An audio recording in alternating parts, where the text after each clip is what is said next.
Okay, if you're watching this, you probably have a Ford van and the doors are broken and you can't latch it or unlatch it, or egress is difficult, ingress is difficult, so you're wondering if you can fix it. You're a do-it-yourselfer with some tools, and here's the video that nobody made for me, but I got it figured out. So we'll start on this door. This is the most complicated door, at least on the side. So this is the actual locking mechanism, and it actually has, behind here, it actually has 4 separate connections. It's got one for the lock, tumbler, one for the manual lock and unlock here up on the window. It's got one cable that comes to this latch that comes directly into it from a 90-degree angle and unlocks it. And then it's got one cable, you see here there's a latch here, it comes out of that latch, comes up over the top, and connects to it here. And so getting in and out, the first thing that we discovered was that we could unscrew the latch, which removed the latch from the van, and the thing that I needed to repair were the little wires that went to the door handle, so it was already loose there. So those 2 connections I didn't have a problem with.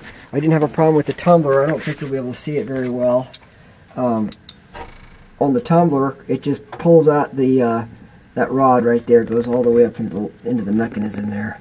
And on the tumbler, there's just an angle on that piece of metal there, and you just pull it out of the plastic end. It's real easy to do.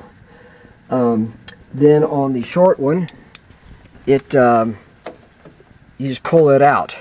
But where we had a problem is on the electric actuator.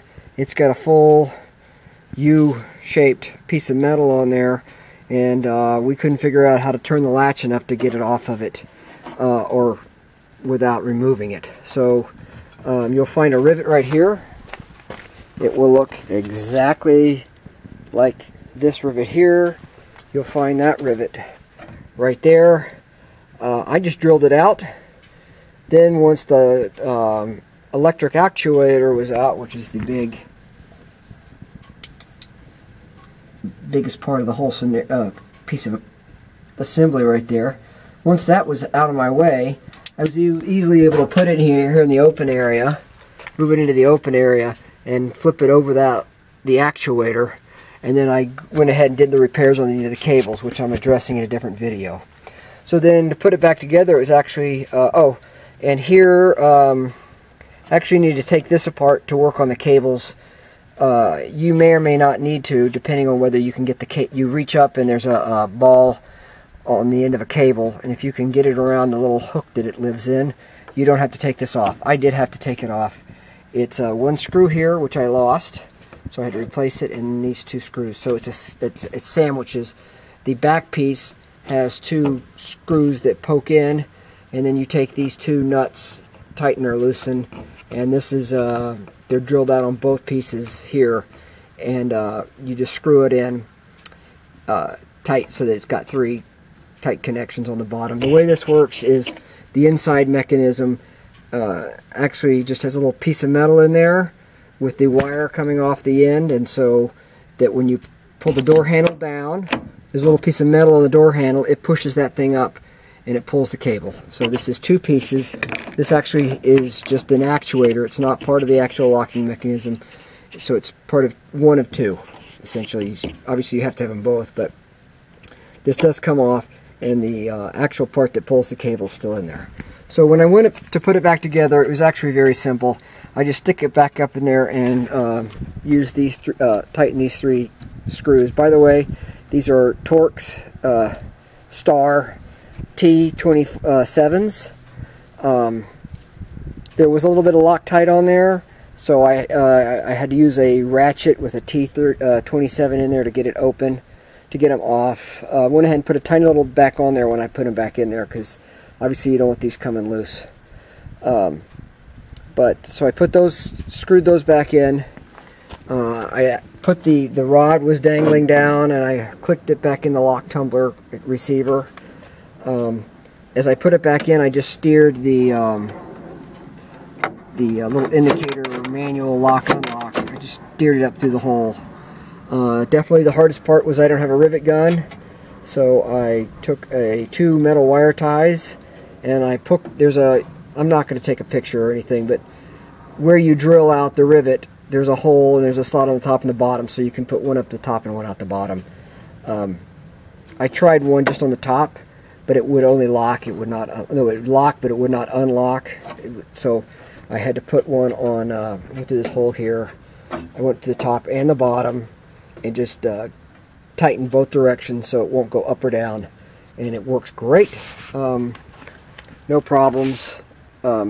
I have a nibbler. I thought I might have to nibble it out to get access to some of this to look at, but once I knew this had to come off, and I don't really know that. I mean, there might be somebody out there who knows a lot more than I do who can get it off without taking the electric actuator off, but I couldn't figure it out, so I did, and once that was out, the process was very simple. Over on this door, it's different. On this one, you pull the door handle, and you probably cannot tell, but there's a steel ball there on the top and the bottom, and they actuate the bottom latch down here on the bottom, and it swings up and it latches up here. So on this one, you might be able to see, the end of the cable broke off. That's why I had to take all of these apart. The ends on 3 of my doors, four of the 6, however you want to count them, the plastic thing that keeps the cable the same distance from the latch broke. So here's a wire pipe clamp and a washer and a piece of little plumbing, and all it does is it keeps the black part of the cable from pulling when I pull the door latch, so that only the metal cable inside comes and unlatches and unlatches. But anyway, this one was the easiest to access. So you take your door decoration off your door cover, and right there you see those 2 white pins right here. You just take a pair of needle nose and you pull them to the right, and then that gives you access to them. So this one was not broken, so I just pulled it to the right and left it there. Didn't really matter whether it was there or not because I'm not using the original clips. Lastly, on the rear door is you'll notice the door handle is part of the license plate cover. All these parts are very expensive from Ford. That's why obviously I did it myself, and you're checking this because you want to know if you can do it yourself. The answer is yes. So there's what that other one looked like before I lost the screw. So it had these two, the screw comes out, and there's a screw there that helps hold it flat. This is actually very similar to the front door on the side. There's this one that comes into an angle to the latch, a straight cable, and on the back, I have not actually looked to see if it goes directly into the bottom or curves over directly up or curves over the bottom from the bottom. It doesn't really matter because in this case these two are not broken. This one is not broken. The actual end of the cable that is broken is the one right there on the door handle itself. So I should be able to fix this one without taking off the latch, and so I would only have to take off the latch if one of these cables was broken. And it's the same scenario. You take these 3 off, you take these off, this part stays on the lock.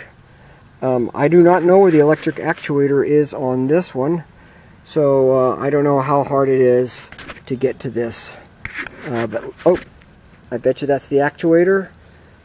Still doesn't really clearly say whether you'd have to drill this out or not. And of course, if you've got a rivet gun, you're going to be in a better shape than I am, and you won't have to use wire ties. Wire ties probably would not have worked here, so I'm in really good shape. Because of course I'm trying to keep it cheap. Alright, in the next video I will show how to actually repair the ends.